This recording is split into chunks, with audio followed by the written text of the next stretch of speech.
নতুন পুকুর গ্রামে হরিপ্রসাদ বাবু তার স্ত্রী বিশাখা দেবী ও তাদের একমাত্র কন্যা রুমিকে নিয়ে বসবাস করত।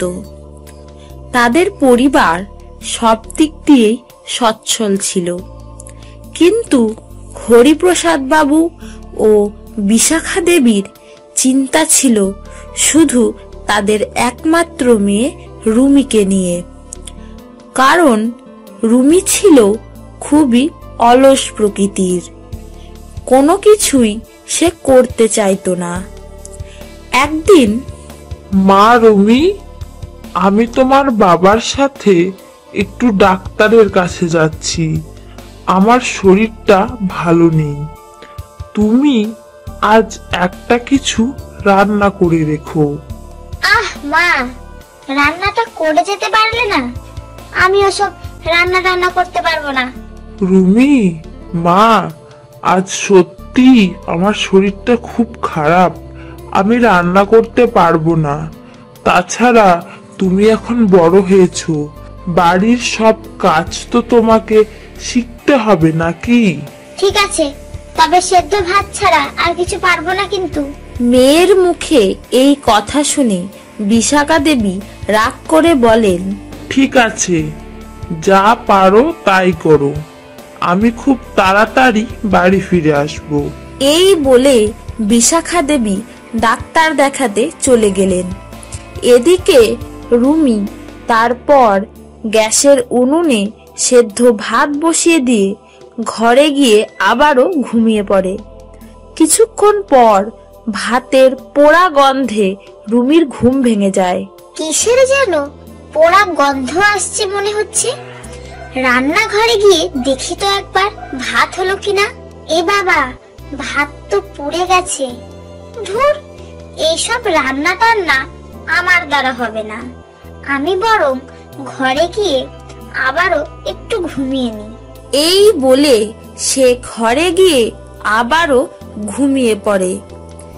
এরপর বিশাখা দেবী বাড়িতে ফিরে মেয়ের এইসব কাণ্ড দেখে খুব রেগে যান এবং বলেন, রুমি, তুমি এত অলস কেন? কোনো একটা কাজও তুমি ঠিক মতো করো না, এভাবে কি চলবে? তোমাকে তো সমস্ত কাজ শিখতে হবে নাকি? রুমি বিশাখা দেবীর কোনো কথায় কর্ণপাত না করে নিজের মতো ঘুমোতে থাকে। এরপর রাতে হরিপ্রসাদ বাবু বাড়ি ফিরে এলে বিশাখা দেবী ও হরিপ্রসাদ বাবু দুজনে মিলে রুমিকে নিয়ে আলোচনা করে।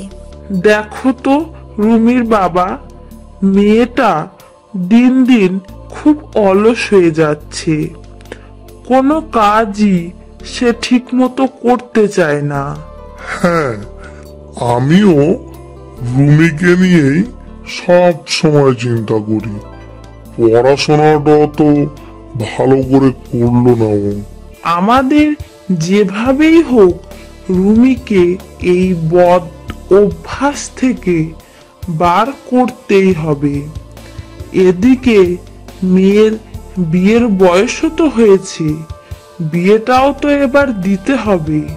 আমার মনে হয় রুমিকে আমরা একটা ভালো পরিবার দেখে বিয়ে দিয়ে দিই।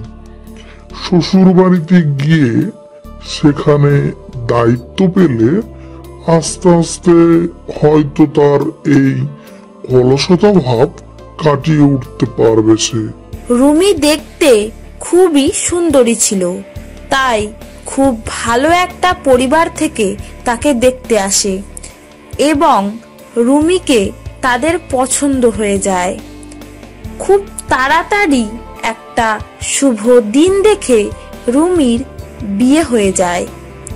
বিয়ের পর রুমির এই অলসতা তার শাশুড়ির চোখে পড়ে, তাই তিনি একদিন রুমিকে বলেন, রুমি, আমার এখন বয়স হয়েছে, আমি আর এই সংসারের দায়িত্ব সামলাতে পারছি না। আজ থেকে এই পরিবারের সকলের দায়িত্ব তোমার। আজ থেকে আমার ছুটি। শাশুড়ির মুখে এই কথা শুনে রুমি খুব ভয় পেয়ে গেল এবং মনে মনে ভাবল, আমি তো ঘুম ছাড়া আর কিছুই ঠিক মতো করতে পারি না। আমি কিভাবে সবকিছু দায়িত্ব সামলাবো? এই ভাবতে ভাবতে সে আবারও ঘুমিয়ে পড়ে। পরের দিন সকাল হতেই রুমির শাশুড়ি রুমির ঘরে এসে তাকে বলে যায়, রুমি, আজকে সকালে জল খাবারে তুমি লুচি আর আলুর দম করো। সকাল 9টায় আমরা সবাই জল খাবার খাই, সেই বুঝে তুমি সবকিছু করো। আচ্ছা মা, আমি চেষ্টা করছি যত তাড়াতাড়ি সবকিছু করা যায়।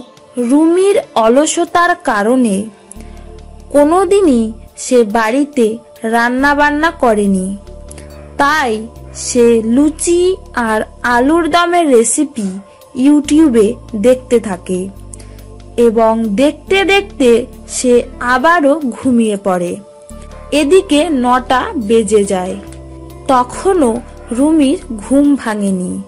রুমির শাশুড়ি তার ঘরে এসে দেখে সে তখনও ঘুমাচ্ছে এবং জলখাবারও বানায়নি। রুমির এই অলসতার কারণে শ্বশুরবাড়ির সবাই তার ওপর বিরক্ত হয়ে যায়। রুমির বর নীলেশ ছিল খুবই কর্মঠ ও বুদ্ধিমান ছেলে।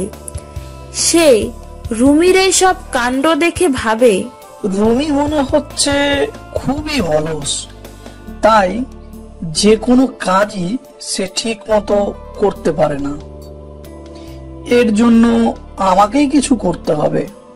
রুমি, আমার মনে হয় তুমি ঘুমোতে খুবই ভালোবাসো, আর যেহেতু তুমি বাবা মার খুব আদরে ছিলে, তাই বাড়ির কাজ তুমি তেমন করনি, তাই আমাদের এখানে এসেও তোমার কাজ করতে অসুবিধা হচ্ছে। আসলে আমার কাজ করতে খুব আলসেমি লাগে আর ঘুম পেয়ে যায়, তাই আমি চাইলেও ঠিক মতো কোনো কিছু করতে পারি না। ঠিক আছে রুমি, তুমি কোনো চিন্তা করো না। এরপর থেকে আমি তোমাকে সব কাজে সাহায্য করব, আর তুমি যাতে ঘুমিয়ে না পড়ো সেদিকেও আমি খেয়াল রাখবো। আচ্ছা, আমিও এরপর থেকে সব কাজ না ঘুমিয়ে ঠিক মতো করার চেষ্টা করব। এরপর থেকে নীলেশ রুমিকে সব কাজে সাহায্য করত, আর রুমিও নিজের অলসতা আস্তে আস্তে কাটিয়ে ফেলে।